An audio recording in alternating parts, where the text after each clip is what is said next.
So, welcome back to the Boxing Podcast. I'm delighted to be joined by Arlo Stevens. Arlo, how are you? I'm good, thank you, mate. Very good. So, first of all, I kind of sort of want to talk about how did you get into the sport of boxing? Well, I was initially like a basketball player, and I played at quite a high level, but then that sort of fell to bits, and I had a lot of injuries and had to come back to England, go to university and stuff. And there was just a boxing club down the road from my student accommodation, so I thought, yeah, I'll try it. And that was around the same time that I met. Well, I didn't meet him. I passed Anthony Joshua at like a press conference because I was just a fan. I asked him for a picture. He snubbed me a little bit. So I was like, you know what? I'm gonna get good at that, and I'm gonna beat you one day. And then that was it. I fought about 3 weeks later and never looked back. Wow, so you've had a brilliant amateur career. Yeah. What would you say you kind of like standout moments or achievements that you're most proud of? Um.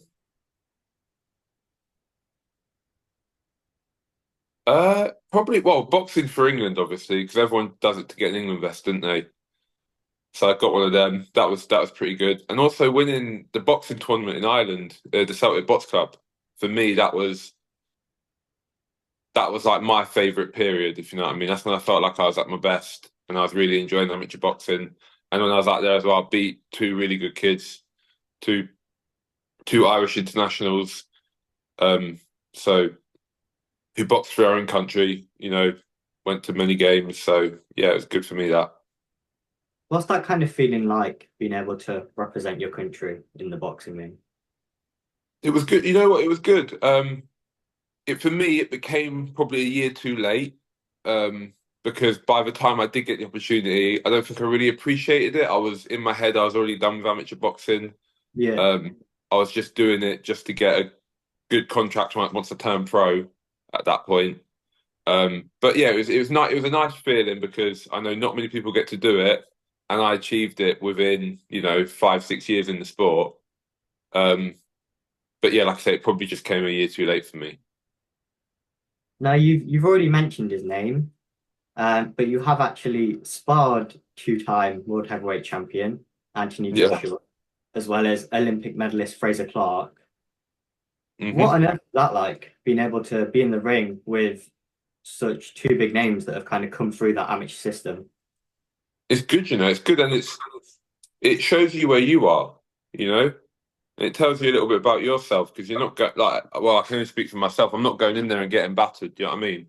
So Yeah. I'm going in there and giving competitive rounds.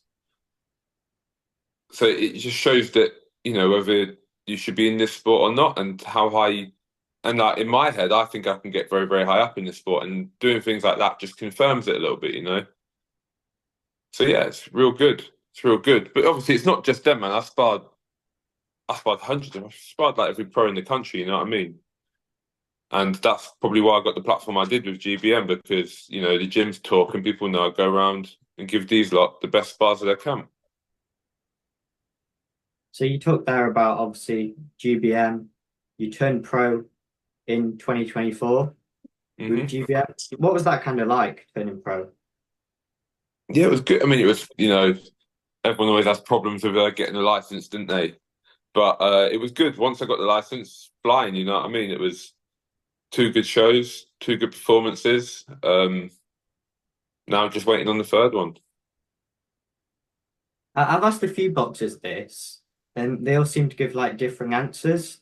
How did you Mm. find that transition from amateur boxing to professional boxing? Um, not too difficult really. I mean, in my gym with my coach, really, me personally, I never trained to be a good amateur. Yeah, I always trained to be a professional. I just had to do the amateur stuff in between to almost learn my trade. You know what I mean? yeah. Um, so then once I did turn pro, it felt like boxing got a bit easier because naturally I've been training like a pro for all these years anyway. With that pro style, holding your feet a little bit rather than like these amateurs who are in and out giving everything over 9 minutes. I always had a bit of a slower pace where I was trying to land big punches. So you made your debut in April. Hmm. You obviously won on points there. What was Yeah. that experience like? Sort of that ring walk, being able to walk out there, your first professional fight, and then obviously getting the job done. Well, I mean, like I said, it was always about being a professional to me. So that night, well, I don't think I performed very well, but I was very nervous that night because, like I say, it felt like everything I'd done over the last 6 years was for this one moment, if you know what I Yeah. mean. Um, but like I say, I got the job done, won every round. So I was happy that, I won every round. I was disappointed I didn't stop him, but, he weren't there to fight, he was there to run. So it's hard to stop someone who's just there to run, you know what I mean? So speaking of obviously getting a stoppage, you did that in your second professional fight. Hmm. How does the kind of feeling of winning by knockout compared to winning on points? Um, well, I mean, I've won by knockout a lot of times in the amateurs, you know what I mean? So it's not anything new. Um, but it was nice. It was like, I suppose it's like it's positive and negative. Like one, you're relieved, like it's over, I've won. That was nice and easy, short and sweet, whatever. But at the same time, it's like, oh, I've just done a 10-week camp for 3 minutes. Yeah. I mean, so yeah. So you have your third professional fight coming up in around a week's time. How's Hmm. preparation gone for that fight? Good. Yeah, really good for this one. Been on it with a cardio, so I'm fitter than I've ever been. Been sparring good men. Been training 2 times a day. So really good. Really, really good. So you've only been a professional for under a year. Hmm. How quickly do you want to be moved, and how far do you think you can go in boxing? I think I can go all the way to the top. How fast I want to be moved, I mean, I don't really have much say in that. It's up to my team and my promoter and whatever. But I mean, I want somewhere in between, I don't want to hang around and waste loads of time. But Yeah. at the same time, I do want to be built right. I think I deserve to be built right as well. So I'm not trying to step up to, a British title tomorrow Yeah. or, do you know what I mean, or fight anyone daft tomorrow, but slow increments until we get there. I think we will get there. You speak about like the British title there. Is that kind of the route that you want to go, from English to British, European world, that kind of traditional route? Yeah, yeah, I think so. Seems the most logical to me. Yeah. Get all the accolades. So you fight in the heavyweight division. The Hmm. two best heavyweights in the world are having their rematch in a few weeks' time. Obviously, Tyson Fury and Alexander Usyk. Hmm. Can you kind of give a prediction, or if not, some analysis on how you think the fight plays out? You know what?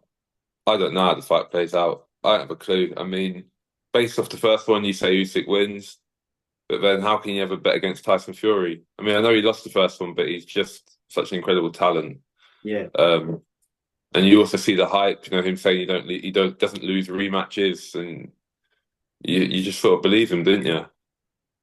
So I'll be honest, I don't know anything. I don't know how it's going to go. Loads of people have been asking me, but Yeah. I haven't got a clue. They're both just they're both incredible fighters. Now, a fight that hasn't been announced, but it looks like it may be happening, is Daniel Dubois making his first defense of his IBF title against Joseph Parker on February 22nd. Do you kind of have any more idea on how that one might go? Or, Uh, I don't know. The form that they're both on, yeah, it's hard to pick a winner because they're both flying right now. I've seen some videos of Joseph Parker. He looks massive, and if he's as good at if he, he's kept all the mobility and the boxing smart and the punching power and the fluidness, and he's that big, he'll be a hard guy to beat, won't he? But then obviously oh, Dubois is Dubois, and he's a big, strong man, and he can box and really punch. So in short, no, I don't have a clue on that one either. no worries. So, finally, going back to yourself, why should people tune into DAZN next Saturday night to watch your fight? Oh man, it'll be a good fight. It'll be good. It'll be exciting. It'll be fun. Um, hopefully I get to show you some more of my skills. You know, maybe not power punching this time, maybe not pressure, maybe a bit more moving, a bit more dancing. And yeah, we'll just be good. Tune in. Tune in. Everyone likes the heavyweights. I'm one of the best out there. So tune in. Arlo, thanks so much for your time. Thank you very much.